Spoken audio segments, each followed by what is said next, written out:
C'était l'idée de Mathilde Panot, vous vous souvenez, la patronne des députés LFI, zadifier l'Assemblée nationale. Bien maintenant, le projet s'étend à tout le pays. Quelle est cette logique révolutionnaire? Alors d'abord, pour ces enragés, l'État est une puissance inique qu'il faut abattre.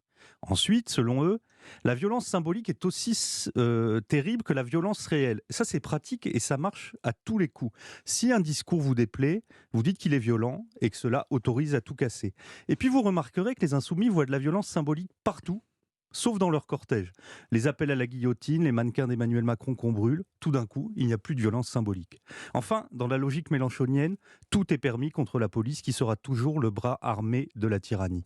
En fait, les antifas se rêvent en Antigone, la mère de notre civilisation, alors qu'ils sont le contraire, des barbares.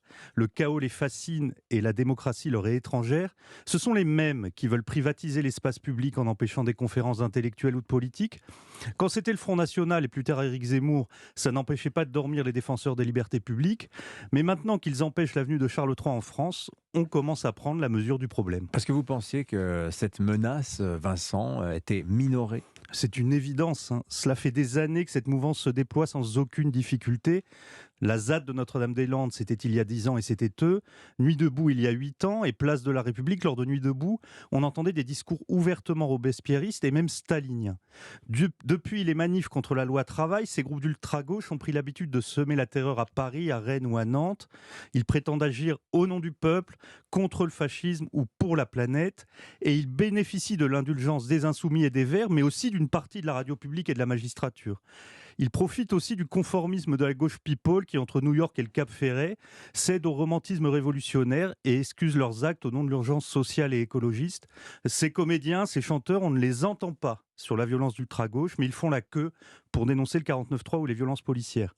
Pour bien comprendre, il suffit de lire le dernier ouvrage d'Edoui Plenel, qui est un peu l'imam caché de cette mouvance.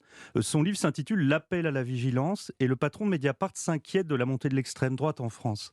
Il n'a pas un mot pour l'extrême gauche que l'on voit en œuvre ces jours-ci.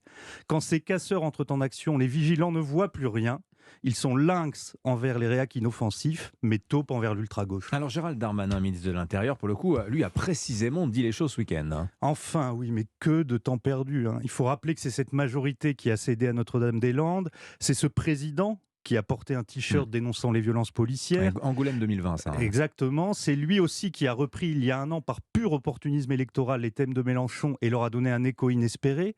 C'est ce bloc progressiste qui a voulu croire qu'il n'y avait qu'une différence de degré et non de nature entre la gauche bobo et l'extrême gauche, entre la Convention climat et Extinction Rebellion.